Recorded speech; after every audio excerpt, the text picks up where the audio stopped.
Answer with Dan and Amy continues next on AM 560, The Answer. This hourly segment is brought to you by Get Down to Business with Shalom Klein, the show for business and jobs powered by Tandem HR. Heard Sunday evenings at 6. This is Chicago's Morning Answer with Dan Proft and Amy Jacobson on AM 560, The Answer.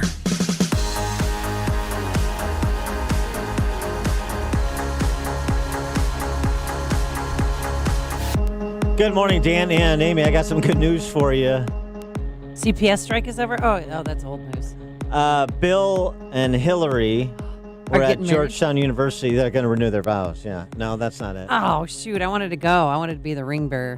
Bill and Hillary were at Georgetown University in some sort of panel discussion. Also, Ruth Bader Ginsburg, or a doll that looked like Ruth Bader Ginsburg, was there with them. Was she Mental acuity there? Was she?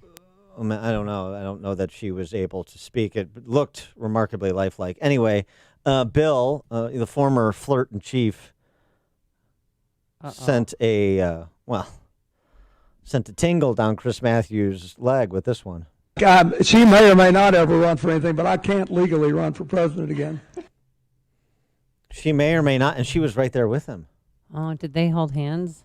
It was just like the Yale Law Library all over again. They're so in love. I wanted to touch her back, but I knew I couldn't. So this is interesting because this against the backdrop of an interesting piece from John MacArthur at Spectator.us, Spectator USA. Elizabeth Warren is the Hillary Clinton of 2020. What if Hillary Clinton is the Hillary Clinton of 2020? We put that to John MacArthur, the publisher of Harper's Magazine, the author of the book The Selling of Free Trade, and a contributor to The Spectator. John, thanks for joining us. Appreciate it. Thanks for having me. Yeah, how about it, huh? I tell you, it's a little far-fetched, but not that far-fetched. What I'm writing about in this piece is about the struggle, more than a struggle. It's a violent argument between the Clinton Democrats, the Clinton-Obama Democrats, and the Reform Democrats, who are generally aligned with Bernie Sanders. And the role Elizabeth Warren is playing in this fight seems to be to appease the Clinton Democrats. Now, these are the people who would, on the face of it, would like Joe Biden to be the nominee. He's one of their own. He's normally corrupt. He's all about jobs, money. He fits right in with this guy. Yeah, can work with this guy, right? He keeps the patronage and the money running on time. And Sanders, of course, he doesn't just want to become president. He wants to reform the Democratic Party, and they hate him for that. So Warren seems to be taking this position where she imitates Sanders on the policy issues, tries to look as left-wing and as reform-minded as Sanders. But in the meantime, she's appeasing the regular Democrats, and this will help the Clinton-Biden side of the party maintain control because they hope that she will knock Sanders out early in the primaries. And then, they'll deal with her later. I think that's the scenario. If Biden continues to stumble, which I have to say looks likely, Warren to them is more acceptable because she's more of a party regular, more cooperative than Sanders. Well, and right on cue with what you're saying, this breaking news alert from no less than the Gray Lady, Elizabeth Warren proposing $20.5 trillion in new federal spending for Medicare for all, financed by taxes on business and the wealthy. Just when billionaires were getting comfortable with the idea of her 3% wealth tax, now we've doubled it to 6 because I got to figure out a way to answer this question I've been dodging for the last 6 months. Right. And Sanders, of course, is much more, I think, more sincere, more authentic.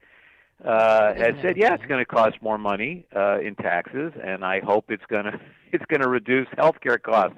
She's dodging it because she wants to leave herself room for maneuver if she gets to be the nominee. I would bet against her at this point because I don't think that the guard dogs, and I'm talking about the Rahm Emanuel types, who are the guard dogs of the Democratic Party, they don't want her either. I mean, they don't trust her either. But they really Yes. better her than Sanders. because Sanders wants he wants to take over the party. I say in my article that she signed a pledge. It was reported in the New York Times, which was an advertisement for her reliability. She said she signed a pledge put out by the Association of State Democratic Committees saying she wouldn't try to compete with the state Democratic parties. She wouldn't try to create a parallel organization. This is exactly what Sanders has done with Our Revolution. He's competing directly with the Democratic National Committee, and they hate him for it. So Warren to them looks like a better bet. She's also, NBC News did a story a couple months back about her conversations with Hillary Clinton. And this is, I think, anecdotally the best evidence to support my thesis. Did you all follow the flap over Tulsi Gabbard? Sure, of course. Yeah. I mean, yeah. So You mean the Russian Hillary, agent? Yeah. right? Hillary seemingly weirdly, she comes out and says she's a Russian asset, right? And she's a danger to democracy. She's setting herself up for a third-party run. Now, it's absurd. It's an absurd charge, but it's calculated to attack Sanders indirectly. Sanders responds, says this is absurd. Tulsi Gabbard's a veteran of the Iraq War, and the idea that she's a Russian asset is absurd. If Bernie Sanders knows anything, it's Russian assets. Well, I don't know, but anyway, he defends her. Elizabeth Warren, not a word. I think she's got a non-aggression pact with Hillary Clinton. And also, too, though, but she wouldn't, Yeah. when Kamala Harris was suggesting that Trump be banned from Twitter during that last debate, and she kept asking Elizabeth Warren to join her, she ignored her. Yeah. Well, I mean, I just don't trust her. That's the bottom line. But she, like Hillary Clinton, used to be registered Republicans. Yeah. Remember, I'm from Cook County, so I know the political. I used to work for the Sun-Times. I know the political landscape very well. And as you all know, Hillary was a Goldwater Republican growing up in Park Ridge, and Warren was a fairly conservative, free market Republican, who made a shift in the late '90s to a more interventionist, regulatory kind of politician. But she's in a conflict because she's trying to play regular party loyalists. I won't rock the boat with the party, and radical on the left. And I don't think you can have it both ways. And believe me, Rahm Emanuel, John Podesta, people like that, they don't trust her. Well, not only that, they also think that she has taken positions like Bernie that make her unelectable, that guarantee a loss, like this rescinding the private health insurance of 150 million Americans, and so that's at least what that's what they've said. Yeah, well, I don't agree with that thesis, and simply because I think the key issue in this election, as it was in 2016, was the abandoned working class in the Midwest. I know these people. I've done a lot of reporting on it, and you got millions of Obama voters who switched to Trump in 2016. Right? They did it for a reason. They didn't do it because of Russian interference. They did it because of NAFTA and permanent normal trade relations with China. These two trade deals that sent, way more than 1 million jobs, industrial jobs overseas into Mexico. And Sanders beat Clinton in the Wisconsin and Michigan primaries for the same reason that Trump beat her in the general election in those two states, because of the trade deals. Those people remember NAFTA. It's like a dirty word in those states, and that's the regular Democratic Party pushed that through. Richard M. Daley, and Rahm Emanuel, and all these people who are still running the Democratic Party, the Clintons, and those people were ready to vote for Bernie Sanders over Hillary Clinton. Well, if Biden is going to continue to they did vote for her. Yeah. Go ahead. If Biden is going to continue to bumble, as you suggest, and I think that's likely, and if Elizabeth Warren's not going to be able to keep this two-step going, and Kamala Harris is circling the drain trying to relaunch her campaign, then are we looking at the mayor of South Bend as your Democrat Party nominee? I don't think so, but there are a lot of people, a lot of the big money in the party likes him. There's a lot of money going his way.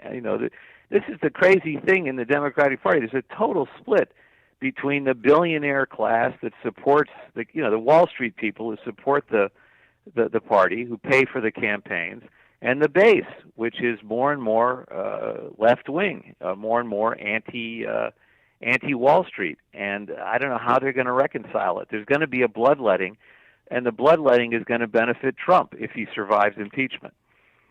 Oh, he'll survive. I mean, you don't think he'll survive impeachment? I don't know. Crazy things can happen in a trial. And, if they put Donald McGahn on the stand to talk about what happened when Trump tried to get Mueller fired. I don't know if you read the Mueller report, but McGahn, excuse me, I don't know if I'm allowed to say this on here. Yeah, we talked about it. McGahn's quoted saying, Trump called me and told me to do all this crazy shit. Yeah, right. Right? Well, okay, so what was it? Okay, well, if they put him on the stand and he starts describing what that stuff was, Republican votes could shift for conviction. I don't know. Yeah. Anything can happen in a trial. Yeah. Well, it's true. Although I don't know that right now, if there's not something of a blockbuster nature, the trajectory of this doesn't seem to be doing much to move people one direction or the other. I'm talking about actual human beings, not politicians. Yeah, well, but it's hard to know how senators will vote. There's a really good book out on the Andrew Johnson impeachment trial from 1868 by Brenda Wineapple, which I recommend to everybody. You get a real insight into the political infighting that goes on during a full-blown impeachment trial. But anyway, all right. I don't make predictions like that. What I'm seeing in the Democratic Party, though, I think is very interesting, and it's very misleading to think that Elizabeth Warren is only a reform-minded left-winger. I think she's being used and being played by the regular Dems, by the Clintons, and for all I know, you guys may be right that Hillary is plotting her return, which would be a catastrophe. A catastrophe. That's why I'm rooting for it. John MacArthur, publisher of Harper's, author of the book The Selling of Free Trade, and a contributor to The Spectator. His piece, which I'll tweet out at Dan Proft, Elizabeth Warren is the Hillary Clinton of 2020. John, thanks for joining us. Appreciate it. Thanks for having me. And he joined us on our turnkey.pro answer line. There's only one radio show in Chicago talking about today's biggest stories and telling you what they really mean. That show is this one, Chicago's Morning Answer on AM 560, The Answer. Want your home's furnace to stay safe and reliable? And want to prevent any potential problems before they happen? At your local 1 Hour Heating and Air Conditioning, we recommend an annual furnace inspection and tune-up. Right now, get big savings on a furnace tune-up. Call 855-1-HOUR. Because not taking care of your furnace, that's just